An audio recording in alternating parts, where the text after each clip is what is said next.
today changes my whole entire life.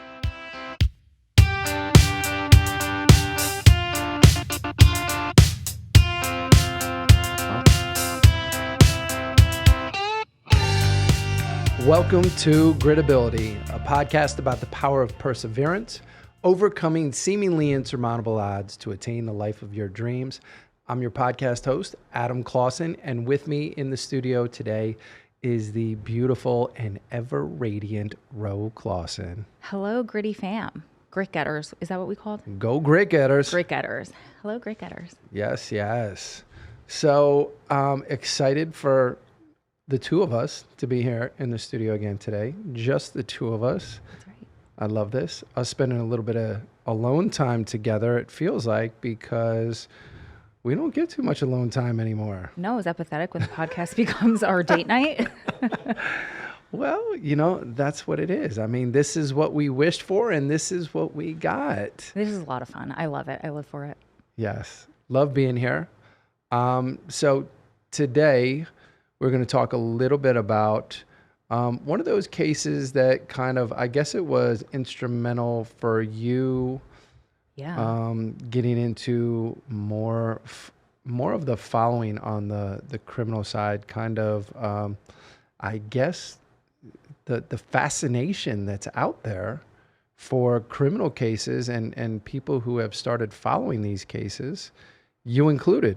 Yeah, so we're talking about the podcast Serial, and in fact, the Alibi episode is, I think, the top 10 or 15 most downloaded podcast episodes of all time. Now, I remember Serial when I found it a little later because I wasn't really into podcasts the way people were, when they first came out. And one of my coworkers told me about it. And I think we were maybe 5 years into our relationship. Maybe it was like 2015, 2016. Really? Yeah, maybe. I don't remember because Wow. all the years blend together. But we were into our relationship. Like I had already gone to, I don't remember where, if it wasn't the White House yet, but I had gone, to bat for you. I had gone to, I think, Pittsburgh to see you speak at the university. I was doing a lot of criminal justice reform stuff and advocacy work on your behalf at that point. And I remember I got so addicted to listening to this case, but it had a different significance to me. Like I remember I would listen to it driving to and from visit because now I had all these back episodes to listen to. Because like I said, I started it late and I had a 6-hour drive. So that would keep me entertained. And I remember thinking, number one, the facts that are presented in court, and you always taught me this, and I learned it throughout the years, not only from your story, but people that I began associating with and communicating with throughout Strong Prison Wives and Families and throughout our journeys together, was that it's not always like it seems on paper. Often it's not at all like what it seems on paper or what the media or even what you hear in court and the transcripts and all of that say. So that said, especially that Alibi episode, I was so intrigued. And I remember thinking, like, aside from you and right after you for quite obvious reasons, I couldn't think of somebody else that hearing this story was like, wow, he really deserves a second chance, a second look at his case. And maybe it was most downloaded because there were probably 50-50 split, two camps of people thinking he was innocent and other people thinking that he was guilty.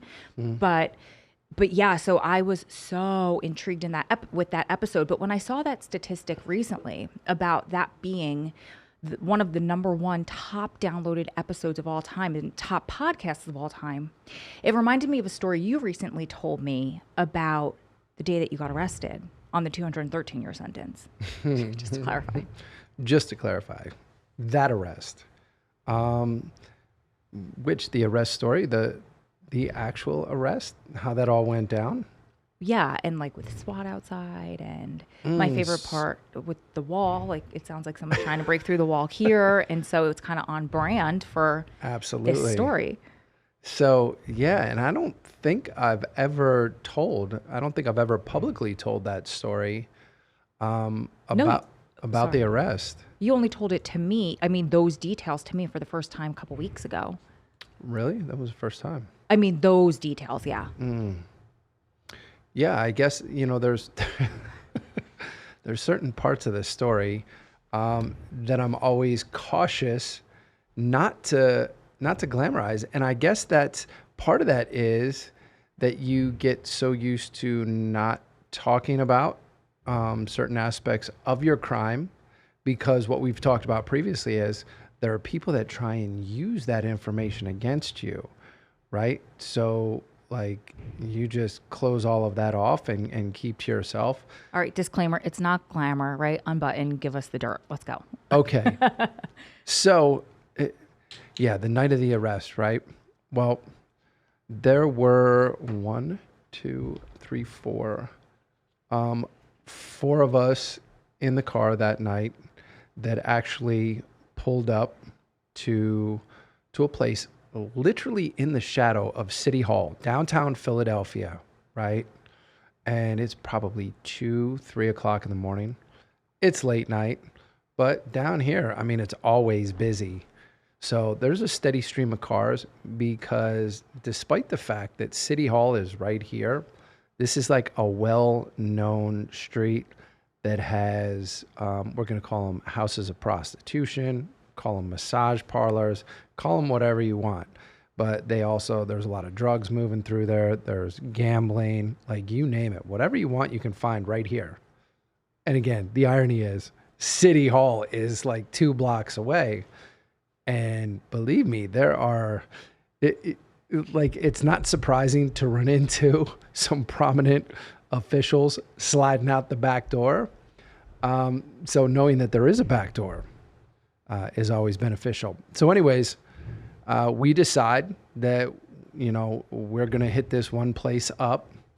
And as my one co-defendant called it, street tax, that this was a tax on other illegal businesses. And so we roll up to this place and there's security, of course. So all of us are, definitely all carrying firearms. There's an M16 in the car, which part of the decision was to leave that behind because, this is still back in the 90s, right? Like you see it on the news now, there's people running around with assault weapons. This was a full-fledged M16 straight off the base, Fort Dix. Jeez. Yeah, there was all sorts of weapons disappearing back then that were finding their way into the streets. And we had a number of those, flak jackets, M16s, that sort of thing. But we decided to go in quietly, quietly through the front door, get to the front door. There's gates, there's security, get them to open up. They figure, man, these are just, people coming in to spend money. But as soon as that door opened, like we pushed everybody through out the way, surgically cleared the place from top to bottom, starting from the basement, working up main floor, 3 floors above, split up. And we had, back then, we were communicating back and forth via, let's call them walkie-talkie, because most people aren't going to know what Nextel radios are. So same thing, right? I could still make the beep sound of the stupid Nextel walkie-talkie. Oh, yeah. See, yeah. We're not even going to go back down over all the Nextels. But the difference was back then. Only the drug dealers had them back then. Well, the reason that we had them is because they are not cell phones, and therefore there's not cell calls to trace the signals, the communication back and forth. Hence why all the drug dealers had them back then. Hence the drug dealers had them. So anyways, we clear this place top to bottom, right? And there were a lot more people in here than we anticipated. I mean, there are working women. There are guys who are there, whether they're gambling, whether they're with women, whatever else is going on in this place. It's busy. It's very busy from the basement to the top floor. And we end up basically laying everybody down in here, trying to get to what we thought was a stash spot within this house. And as all of this is taking place, there's a little bit of confusion. And there was a back door, right? Always said there was a way to squeeze out of here out the back door. Well, somebody had gotten out the back door, panicked, made it through. Kind of hard to explain the way that the blocks are. These are all row homes in Philadelphia, right there by City Hall. On the other side of the block, so you can get out through like a back alleyway, and somebody gets out and they go in panicked, go into like a restaurant, 24-hour restaurant, A something that's patron or somebody who was working there? I'm going to say a patron, because anybody who was working there is definitely not going to report anything. But somebody goes over there and they're like, "Oh my God, this place, the guys came in with guns and da da da." Now, somebody picks up a phone, immediately calls, hits 911. Now, normally there's a decent response time, right? You have a couple minutes. So when I say it felt like a couple seconds, and all of a sudden there's lights, there's sirens, and I'm like, damn, how did that happen? I'm like, we'll slide out the back door too. So trying to round everybody up, get up out the back door, and realize they've got the back door blocked off as well. The cops at this point? The cops do. And I'm like, oof, not going to make it there. So now it's getting a little hot, right? I'm like, front door, we go right out into the street. We know what that looks like. I'm like, we're not to that point yet. There's got to be another way out of here. Is it just you at this point, or did you round up your other guys? No, we're all together at this point. And everybody inside is panicked, but they hear sirens. They're staying down on the floor. So we end up, hustling upstairs, and I'm trying to go through the wall. I get the idea of these are row homes, right? I'm like, this is the wall. I know that there's a place next door. We're going to go 2, 3, as many as we need to. You were going to shoot through the wall? How are you going to get through the wall? Bust through the wall. Try and bust through the wall. Like, listen, if you're in a regular home, it's generally drywall, right? If you're in an older home, it's going to be plaster, a little bit harder. Sometimes there's metal sheathing in there, like a screen. Depends on what it is. And then if you're in a really, really old, historic part of downtown Philadelphia, there's brick. You're not going through brick. So very quickly realized, damn, not going to get through the wall. That's going to be a problem. So we end up going up to the top, trying to get out. I'm like, maybe we can make it to the roof, get across. We cannot get out of this place. There's no way out. And I'm like, oh my God. In my mind at this time, I'm like, I'm not going back to prison. And the guys that I'm with, 2 of my co-defendants are guys that I did time with previously in the state, right? I'm like, they're not trying to go back to prison either. So in my mind, I'm like, okay, let's do a quick count here. How many bullets, how many guns do we have? How many bullets do we have? Like, can we make it out the front door if we go out shooting? Jesus. This is what my sick young mind thinks at the time. Like, this is somehow an option. And honestly, like, that's the way I was thinking. And at that point, like, after doing a count, there just weren't enough bullets. Thank God. Like, what? Did you care if does it go through your mind? I'm just so curious, because this is like a movie to me. This is not real life to me, despite it being your real life. And maybe I should take this moment to say once again that this isn't us glamorizing this, but this is part of your life story, like your real life story. And it shows how far you've come since then. And it's just always so intriguing for me to hear the stories like this. So did it cross your mind? Let me just add, like, it's intriguing for me to sit here and talk about it. It's like you didn't live it. Think about, like, Jesus, man. Like, I did that? What was wrong with that guy? Yeah. Well, you've come very far, and that's kind of good. I would say that's a good thing. I mean, it's very good that you've come that far, but it's kind of, the reason I said kind of good is I'm like, is it like delusional talking about yourself as if you're not you? I know. But I think we can all do that with certain things in our life. Sure. Anyway, but did it cross your mind, like, I could die and I don't care if I die, I'll probably die, or if, like, some of us will die, one of us at least will die on the way to the car if we do this, or do you just not think like that in that moment, or you don't care? I'm going to speak for myself. I don't know how other people rationalize it, but for me, it was like, I'm not going back to prison. And I used to say that all the time. Like, I was like, that's not an option. If I die out here in the street, if I get shot and killed, so be it. Okay. That speaks to also where you were and the desperation of people that put themselves in that position. True. And I'll say this as well. I can honestly say that like my intent, and this is going to sound crazy, right? Like I didn't want to hurt anyone. I certainly wasn't thinking like I need to go out here and shoot and try and kill as many cops as possible. That's not what was on my mind.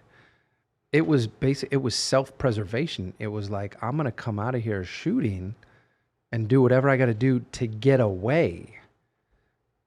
It wasn't to inflict harm on anyone else. It was to make sure that I didn't have to endure any more harm. In your sick, twisted, deluded mind at that point.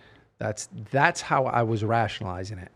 And when I ultimately came to the conclusion, like, there's just no way to survive this, I'm going to go out the door and I'm not going to make it, period. It very much reminds me of the movie The Town, which is funny because is that what it's called, The Town? Or The Townies? The Town? That's the one. Which is funny because how many people thought that? Everybody thought that was me. They're like, that's you. That's your story, right? You're Ben Affleck, right? I'm like, no. I'm like, why does everybody say that? Well, you do kind of look like him. Well, I guess that's where it comes from. But the crazy thing is, I would have to tell people all the time. I'm like, I'm from Philly. I'm not from Boston. Philadelphia, Boston. They're very far apart. Do I sound like I'm from Boston? No, you don't. No, not at all. So anyways, what were you? Well, I was just going to say you look like young, hot Ben Affleck, not Ooh. Older. Maybe didn't age as well as you did, Ben Affleck. Really? Yes. Okay. I wish I could say the same about me with J-Lo, but... You're way hotter. You have to say that because you go to sleep next to me at night. I'm just kidding. I don't have to say anything. Aw. Okay, keep going with the story. So back to the story. So do a quick assessment. I'm like, not enough bullets. Not going to survive this. I'm like, damn. What do I got to do to live, to like see another day? Ultimately, that's what it came down to, right? So I'm like, okay, check this out. Unusual suspects, right? Kaiser Sose. Here's what we're going to do. Dump everything. Empty your pockets. You know what I mean? Because everybody else at this point has given up. If they got phones, if they got money, they got jewelry, everything, every person in there has already given all this up. Where were the guns? Well, this is what I'm saying. We still have on us. Oh, got it. All of our things. So I'm like, time to dump all of ours, including the guns, drop them. So what I did, and listen, if my co-defendant wouldn't have told them where it was, they never would have found it because I dropped it down between the rafters, anyways, in the wall. Never would have found this gun. So everybody drops their stuff. We spread out throughout this place. And if you haven't seen Unusual Suspects, the old Kaiser Sose, like, how are we going to get out of here? We're going to blend right in with everybody else. What does that mean? What's the reference? I don't know it. It's a movie. It's a movie where there was this group of guys who were all suspected of this crime, and they were interviewed one by one by these detectives, and the detectives are like baffled. They're like, damn, okay, can't figure it out. But there's this one guy who had made up this elaborate story, or walked with a limp, and it all sounded feasible, and everybody's stories were kind of close.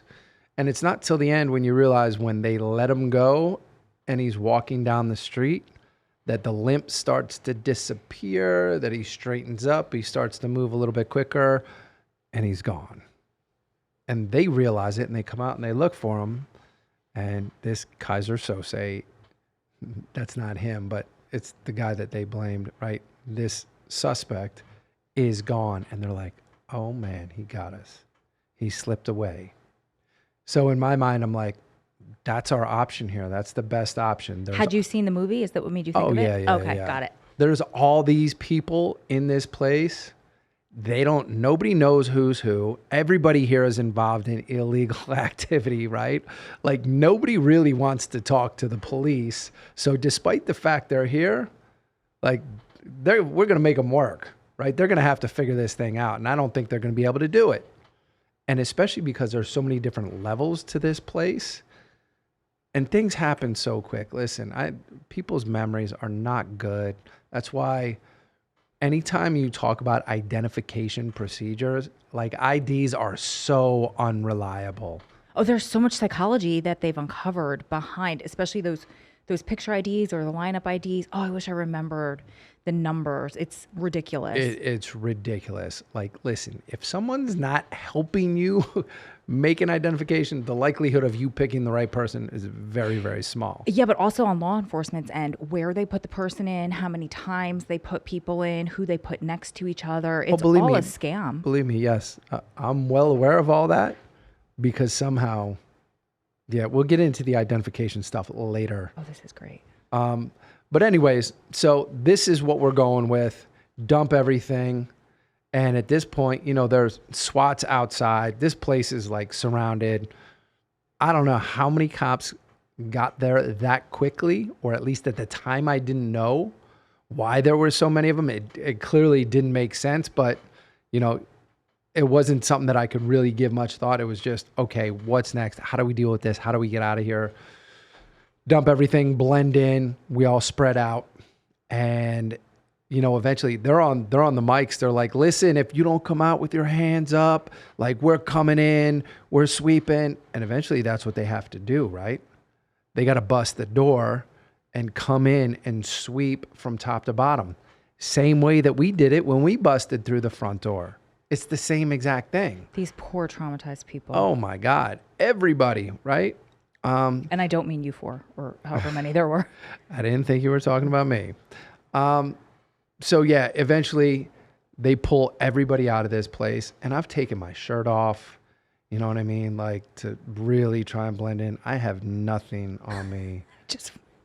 I just realized why you took your shirt off to get in, blend in, but go ahead. Right? To kind of blend in, like, hey, I was here for a whole different purpose. And I remember coming down the stairs, and I remember telling them, don't shoot, feigning like I was scared, and I wasn't. Like, I wasn't the slightest bit nervous. Because you thought you got away with it. Like, I think at that point I was that confident. I was like, there's no way. There's no way. There's too many. I believe that this was all going to work out. I was like, my deluded mind, I'm like, no worries, man. We're good. We're going to have like a rated R thing on this one, but were you guys coked out of your minds or something? Oh yeah, that too. I mean, that was at this point, like the amount of cocaine, the amount of alcohol that I consumed on a daily basis, probably would have killed most people. Yeah. I mean, so yeah, you can understand where these not too rational thoughts are coming from. It's amazing I was able to come up, you know, to strategize even at this point, like to come up with this as a solution, and thankfully not take the other option, you know, which was to think that I could somehow make it out the front door, guns blazing. But now I'm coming out the door, no shirt, hands raised. I feel like I'm like, no worries, man, all good. They got us all out there, put us on the wall, like along the street. You know, all the men over here, they pulled all the women off on the other side. There's language barriers because this is largely Asian, with the women, the people who run this. And all of a sudden, nobody speaks English, right? I told you, nobody wants to deal with law enforcement. So it's like, nope, no English, no English. Nobody's talking. I'm like, we're good. The guys who are all here are like, nobody wants to say anything. Nobody wants to be caught here, right? They all feel like they're in trouble. They're like, man, this is an illegal business. Like, nobody's supposed to be here. What time was it? Like the middle of the afternoon? No, this is like 2 o'clock in the morning, oh, 3 okay. o'clock in the morning. Okay. And I remember getting split up. Like, they're starting to put people in groups to cars. They're like, we're going to bring everybody down the station. And I'm like, yeah, all right. And I remember getting put in this car with these two other guys. The three of us were all crammed into the back seat. And I remember telling them, I was like, oh, my wife's going to kill me. I'm in so much trouble, man. And they're like, oh, God, yeah. You know, whatever. Lamenting about whatever their personal situations are. And I look back and I see behind me Like we're in a regular car and there's like a Bronco, a bigger truck. And I look and there's one of my co-defendants and he's back there in that other truck. And I see him look at me and make eye contact, right? But he's back there by himself. And I'm like, that's odd. What's he doing back there by himself? Because the rest of us are grouped up. And a couple minutes later, I turn back around. I don't want to bring any attention. A couple minutes later, the officers come back and they tried to play it off, but they pulled me out and separated me. And I'm like, had a feeling right then. You know what I mean? I'm like, somebody pointed me out. And the only person who could likely do that is one of us. So anyways, they take us down and they take us to this place. It's like tombs. It's a dungeon. It's under a bridge. It literally looks like something out of Silence of the Lambs. And there are these steel cages. Is this like a jail? Like you're getting booked at this point? What is this? It's Central Detectives is what it's called. Central Detectives were in holding in the basement. This place it's all wired up, but you're in a steel cage. And that's all it is. Steel cage with a toilet, sink, and you can hear people talking, and they're pulling people out for interviews. And at this point, did you still feel so confident, or were you like, I'm going to jail? Oh, no. Knew there was an issue at this point. Okay. Already knew. There's no way we should have been separated, and yet here we are, myself, my co-defendants, and like two other guys. And I think they just threw the other two guys in there just to kind of like mix things up. To throw you guys off. Yeah, to kind of deflect the attention. So we spent probably 12 hours there. 12 hours, which we shouldn't have been there that long. Should have been processed, sent over to the county jail. But they got us in these holding cells. Cheese sandwiches. That's what you get. Cheese sandwiches and a half a pint of iced tea. So a little bit stressed out, starved, you know what I mean? Like need a cigarette. And so anytime the detectives pull you out, they're like, hey, you need a cigarette? You want some coffee? You want a sandwich? You want something to eat? Me and I'm just at this point, again, not thinking very rational. Like I'm poking them. I'm antagonizing these detectives. And I know that somebody's talking because like some of the questions that they're asking, they want to know about the drugs. They immediately, are asking questions about the drugs. And I'm like, what's going on here? So how are you antagonizing them in your answers? Sure. I was like, oh, you want to know about MDMA? Do you want to know about like the different mixtures and the ways like how people are pressing them and like just giving them, I'm like, this is all hypothetical, right? Like I'm not telling you anything you don't know. And I'm just giving like different information. Like you were a science book at this point? Yeah, about MDMA and, the information that I know from what we were doing previously. And finally they're like, oh, okay, so who's got it all? I'm like, oh shit, I don't know anything about that. I was like, I just study it. I just do it. Like, I don't know where to get it. And they're like, oh God, whatever. After I've smoked like a pack of cigarettes and, had my sandwich, whatever, they're like, all right, get this guy out of here. So, and like, I don't know. I don't know what they were thinking at that point, but I knew that they had a lot of information. They were definitely thinking this is an asshole and we're going to arrest him for something. Yeah, they definitely were not happy with me, and I could see that. But whoever was talking was giving them enough information to where the questions that they were asking some of them were very pointed. And I knew that we were in trouble at that point. I knew someone was talking. Did you know who? I did not. Did you know who it wasn't? Like I did not. So I knew it wasn't me. Well, obviously, but I'm just curious. Like you had a ride or die co-defendant, and I'm curious if you knew. He wasn't there. Oh, got it. Okay. Yeah, he wasn't there at that time. Thank God. Unfortunately, they did pick him up later, but he never should have been picked up, right? Like in my mind, none of those other cases ever would have come out. But now they're asking But questions. so he didn't get charges on this case. Not on this one. This one, okay. Not where we were arrested. So, but anyways, so things start to come out. First is the fact that the reason why SWAT and everyone else was in that neighborhood, why the response time was so quick, is because there was a serial rapist on the loose in Center City, Philadelphia at the time.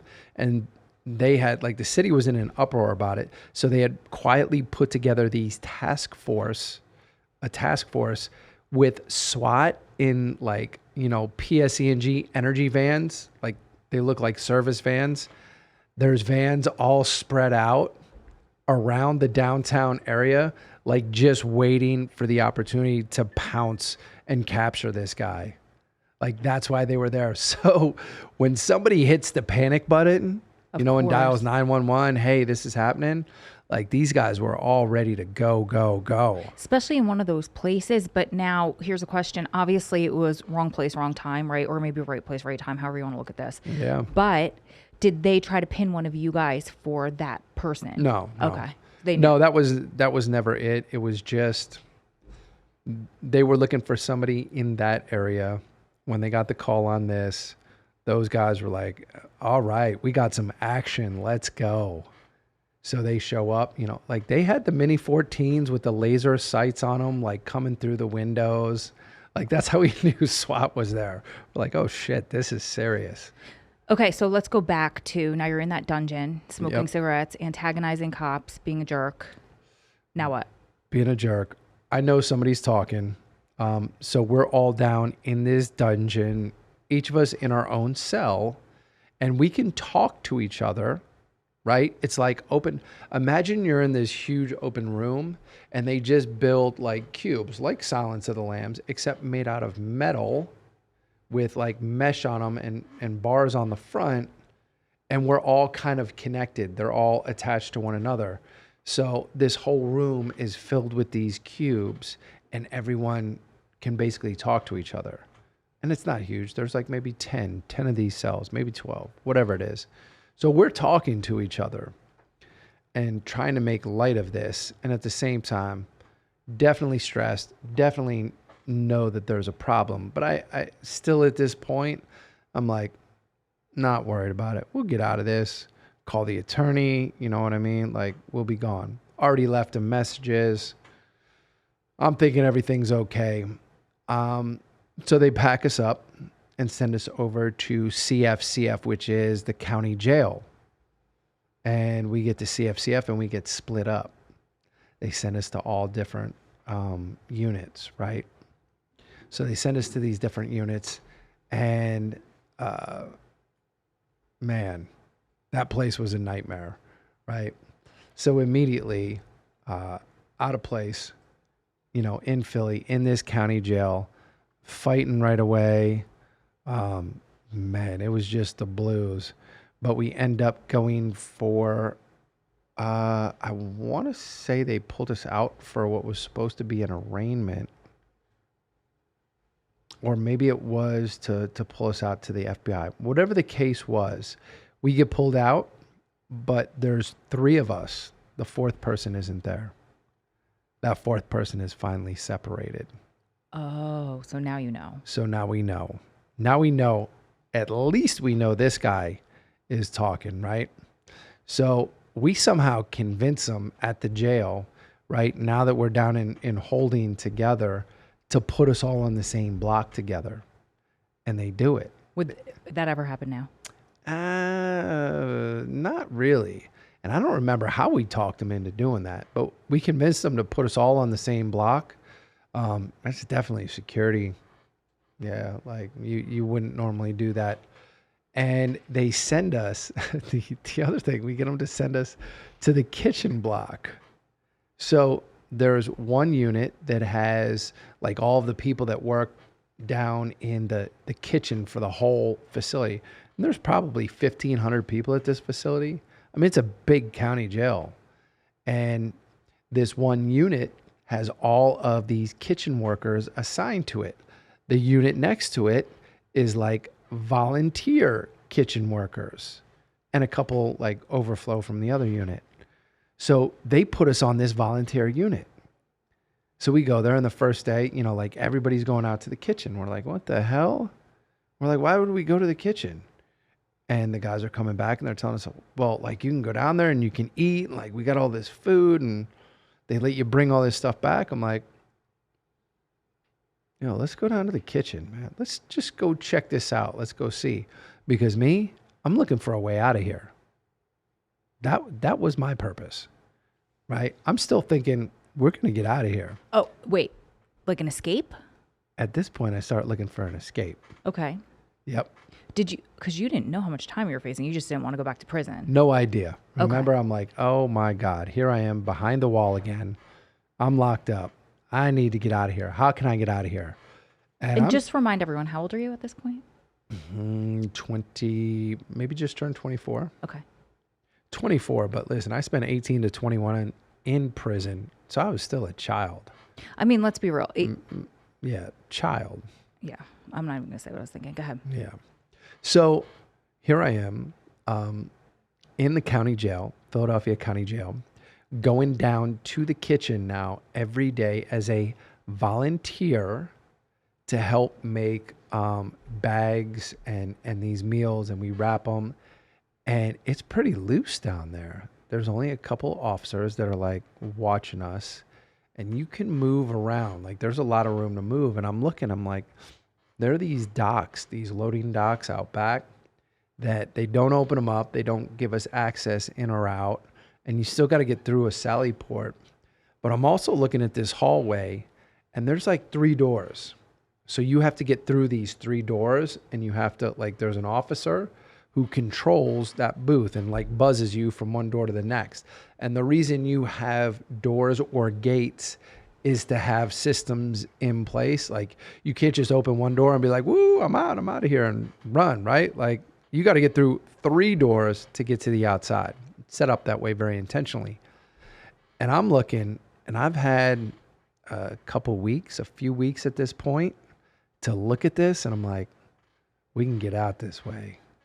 I'm like, we can get this guy who's down here, been talking to this guy, like he's been working food service all these years. He's not like a regular cop. He works for, just in food service. I'm like, we can get out the back gate with this guy. I was like, we're going to get out the back gate. And we started seriously like planning, getting out that back gate, knowing like where it was, how to get out. Man, where are we going to get a car? We're going to steal a car and like be off and running, like on the run.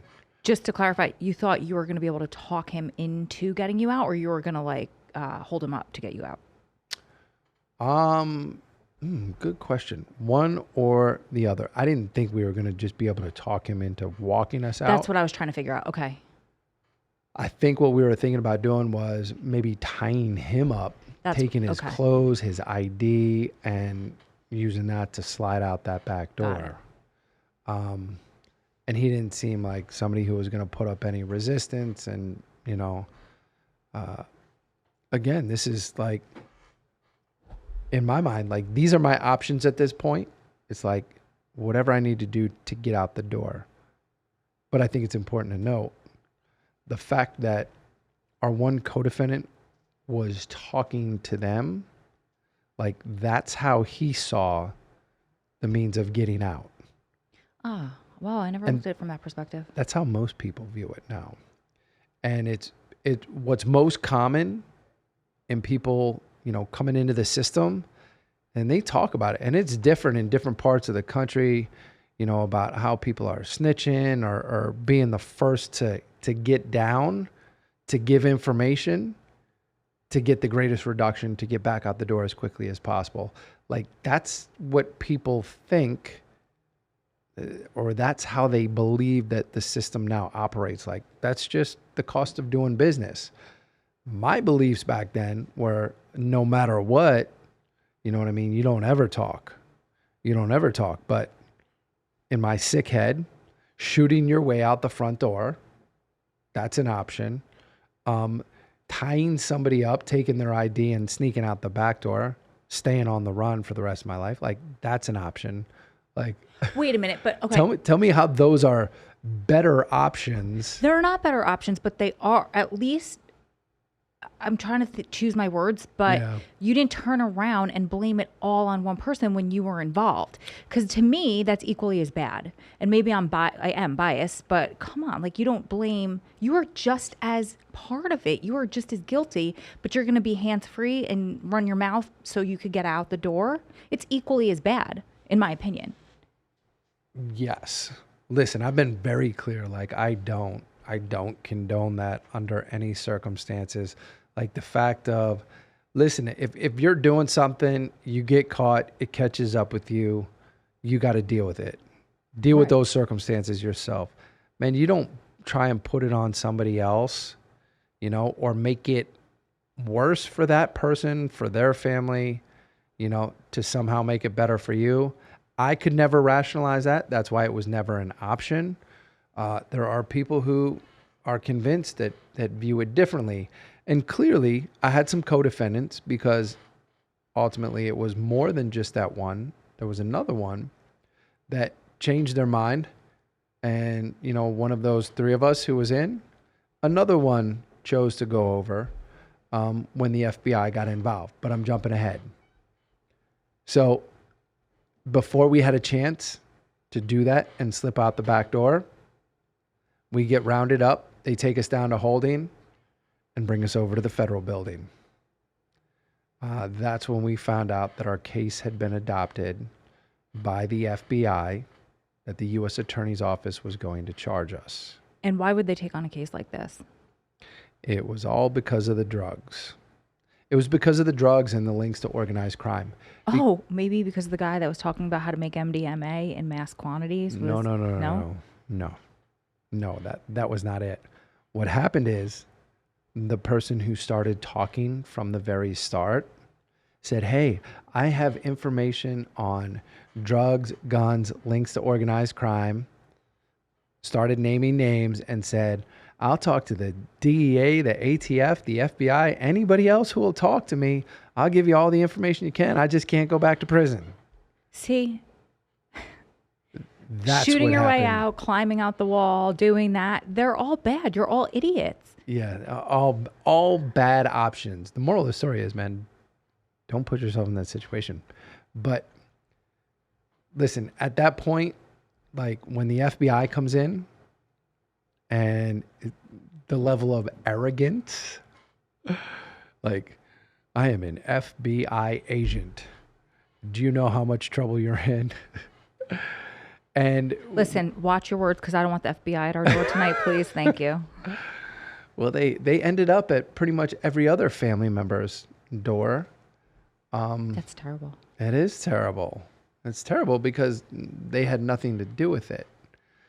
But, you know, when they brought us in there that day and there was a level of arrogance, it's like, hey, we're the FBI. This is for real. You're going to do what we say or else. And I'm like, okay, I'll take or else. And they said, well, we're going to charge you with all these crimes and you'll be facing life in prison. And me, again, my young, immature mind, I'm like, I've heard this line before. Like, you can't do that. And so anyways, that's where the FBI comes in. And things got really interesting from that point because when they realized that we were not going to talk, they had to start following up. So all of this initial information that they had, these claims about all these links and these other people, they had to go out and try and substantiate these. And they very quickly learned that there wasn't enough information. Like the links couldn't be made. They jumped the gun. They took this case without really investigating.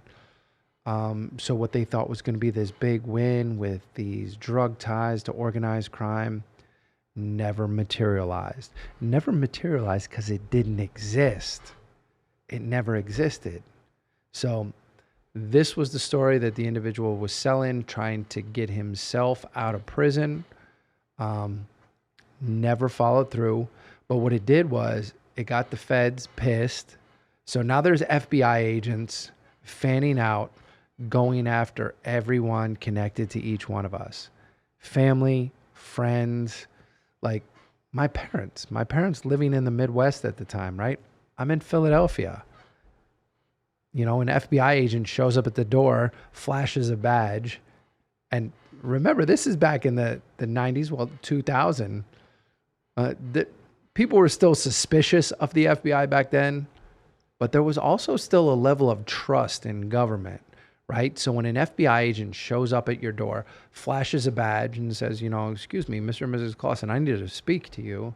Oh my God, yes, come in, right? Come in. Can I get you something? And well, no, we're here to talk to you about your son. And did you know that, he's been arrested? He's involved in all of these crimes. Didn't they say homicides and stuff at that point? They did. That's where things got really interesting. They tried to link me to a string of robberies and executions. Oh, God. Brutal executions.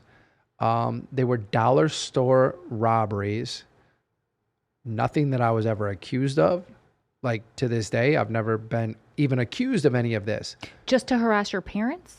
What it was is this was a case that was in the national media at the time, was highly sensationalized. I mean, it was a big deal. Like these were crazy crimes where for whatever reason they had executed, I think it was 2 managers of these dollar stores. Yeah, it was brutal. It was bad. But this is what they told my dad and his wife that I was involved in at the time. They said that I was a part of it, that I had orchestrated that. Now, it's funny because, we had talked about this previously, not to bring race into this, but the news at the time was saying that there were like 3 black suspects in both of these crimes. Clearly, I'm not African American. I'm not black. So that was the first thing that didn't add up. The second thing is that these cases, like the closest one, it wasn't in Philadelphia. This is like out in someplace way outside of Philadelphia, right? So it's not even in really the same vicinity. It was in the same state. So race and geography weren't working with this story, but somehow, again, it's the FBI. They're telling my parents, I'm involved, helped to orchestrate this. You don't even know him. This is what he's involved in. This is why we need to keep him locked up and do all this. Scare the hell out of them and basically tell them, listen, if you help him, we'll come after you. What? Threaten to, freeze their credit, their assets. It was nuts. What they were doing was systematically cutting off any resources, connections that I had to the outside. That's so sad. Anybody that was going to help me. And listen, here's a disclaimer, man, because in all the years since, I've met some really, really good law enforcement people. So this is not a knock on all law enforcement, but there's still plenty of people, whether it's in law enforcement and government, people in positions of power that, man, abuse that power. They should not be in those positions. These agents, whoever did this, man, they traumatized my family. To this day, my father cannot talk about it. For whatever reason, he can't even recall it, right? Sure, he has completely blocked it out like this thing never happened. But we went through a period where they cut off all ties. He and his wife would have no contact with me.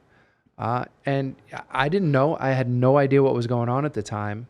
They wrote me this letter that, memorialized all of this. And I was like, what? What the hell? Because they just stopped answering the phone. And I'm going through this period, stressful period. I'm trying to reach out and they're not there. And, knowing that they did that, I was like, ooh. Obviously, I was very resentful about that. I'm shocked they even let that letter through. Me too. But you'd be surprised. There are certain things that we think are well tied together, communicated very well, that aren't. government's still very, very inefficient in so many ways. So anyways, all of that happens. My family's cut off, but the FBI continued to go family, friends, everybody else, even remotely connected. And at the time, each of us had girlfriends that we were living with. And, we started this on alibis, thinking that in my mind, I'm like, I got an alibi for all of those other things that they are trying to charge me with. And we had conversations on the phone. And the woman that I was with at that time, the young lady. You guys were kids at the time. We were kids. Man, she came from a pretty tough background. Family had been incarcerated, so like similar mindset. She was gangster, right? And she did. It's interesting to like see the transcripts after the fact. Like she fought him as much as she could. And then when they really started coming down on her, unfortunately, she flipped on me. And she put a bunch of other stuff on me that wasn't even me. You know what I mean? Was it her? Yeah. They found stuff in the house, like plates, because she had been living there before I moved in. And there was like plates to other stolen cars, like other cars that were connected to her. Like there was just all sorts of other shady stuff going on that I didn't even know about, right? I'm laughing because I'm like, how do plates? I'm thinking like China. Did she steal this? No. This plates, is how not connected. I get it now. License but plates, yeah. Stolen cars. Like there's other things that I have no knowledge of, right? That, all this comes out after the fact. And I'm like, damn, now that I'm down, everybody just dumps everything on me. And that's what it ended up being, right? But I still believed that, somehow, some way I was going to be able to slip out of this thing. And like through the wall, or you weren't going to get charged? One way or another, like we were going to beat this, was going to get out of it. Complete denial, even when things were as bad as they were, still held on to that belief to the very end. But yeah, like that's the way that my mind worked the entire way from the time of the arrest, because I had spoken it so many times into existence. There would be times where we would be out. I'd be like, man, this is so much better than prison. I'm not going back.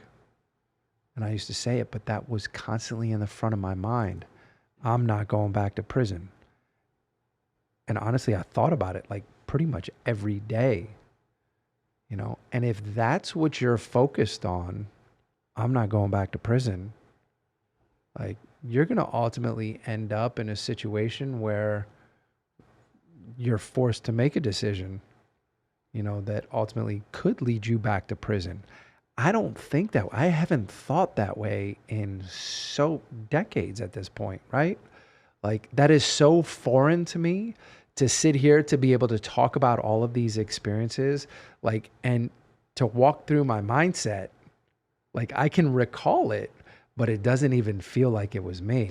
Yeah, and every time we talk about this stuff, I love to poke at you and tease you because same, like I feel like we're reacting to a movie we saw or something we saw in the news or YouTube or something like that. But a takeaway for me from this is I already knew a lot of this story. I'm asking questions to clarify for people that are listening. There were details within the story that I didn't already know because they were just details that you forgot to tell me, or you would tell me all of this at visit. And this is the point I'm trying to make. When we first got in touch, I mean, not right away, but pretty early on, we took a few weekends when you were back in Allenwood and you would walk me through all this stuff. And that's something that I passed along to a lot of the women that I coached at Strong Prison Wives and Families. And to this day, I want to pass that along to people. If you're in a relationship with somebody who's incarcerated, or a relationship with somebody, period, right? When you're getting to know somebody, but in this case, obviously it's somebody who's incarcerated, you had to walk me through all of that. So I had all the facts so I could decide if you were somebody that I wanted to pursue this relationship with or not. I needed to know all of that because of that, but also so I could really soul search and decide if I wanted to go to bat for you. Because I had to go to bat for you in my own life, my personal life with people, my family, my relatives, my friends, couple coworkers that found out about it, but then also to politicians, to lawyers, attorneys, people that were going to help get you out. And I really needed that. I needed to sit through all of this with you. The reason I didn't know those tiny, minute little details is because we had 6 hours back then it was every week that we were going to that we had to talk about everything in our lives, and maybe not necessarily always reliving the past, but I'm so grateful we did that. So I had that opportunity to do that. I think it's important to note as well what you did have when we first started communicating. Actually, before we started communicating. What did I have? When you searched me, what did you find? You found the article. Yes. Right? Articles from my case. And this is an important fact to note. Defense attorneys don't call the press to issue a release on behalf of their clients. The only thing that gets published in the media is what the U.S. attorney or the district attorney locally, what they call the media, and ask them to publish about crimes or about cases. You are only going to get a very slanted version. And once that is out in the media, that is forever connected to you.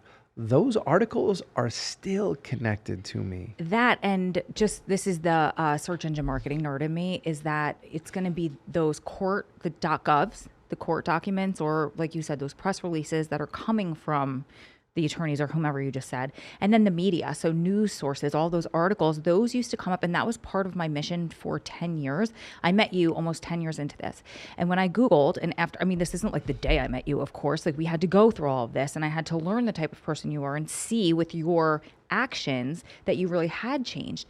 And then it became part of my mission to counter that. And that's why that's really why I started. It wasn't the helping prison wives and family members, because I wasn't at that point yet. I started because I was like, I need to at least try to compete with some of this. I need to bury some of this. I need to put some of that good stuff out there.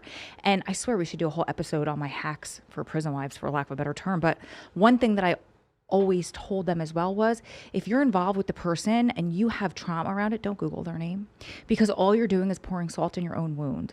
That's really all you're doing. Because I had women who would just Google and see and read it and, try to respond to the hate comments. It's not going to do anything positive for you. And unfortunately, when you're competing with .govs or you're competing with news, CNN that posts all day, every day, and they have so much traction and so much, I don't know how to say it, but authority with the algorithms, that you're not going to, there's nothing that you could do. I mean, here we are another 10 years later, 20 years after those articles were published.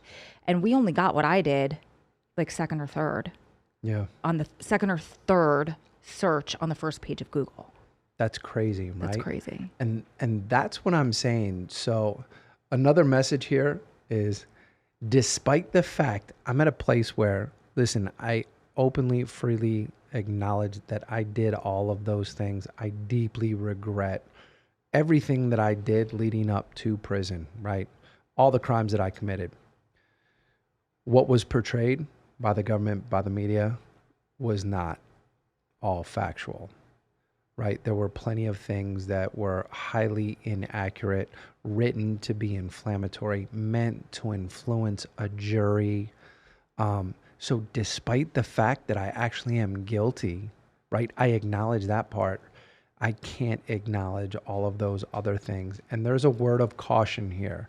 As you said, to anyone who starts to dig, and this is like anything in this day and age, man, check your sources, right? Make sure that you're checking your sources, dig a little bit deeper, because the reality is that there's a lot of bad information out there, and everybody's got motives on why they're putting certain things out there.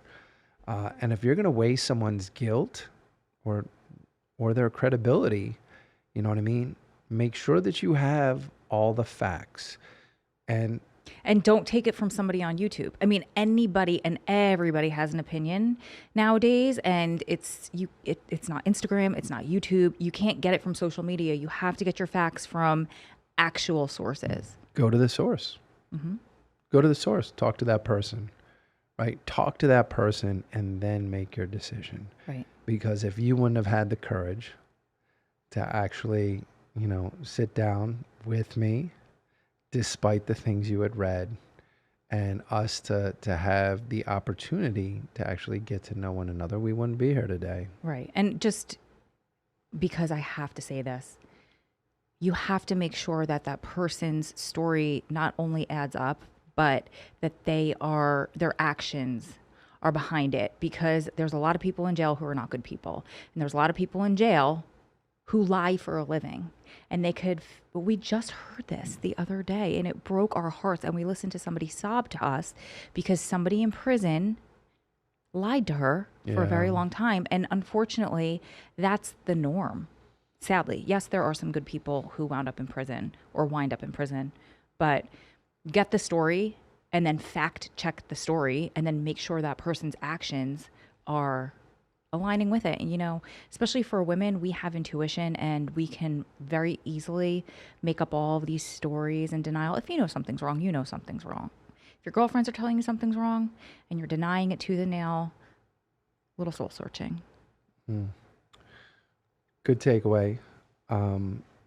As always, love spending this time with you, taking these trips back.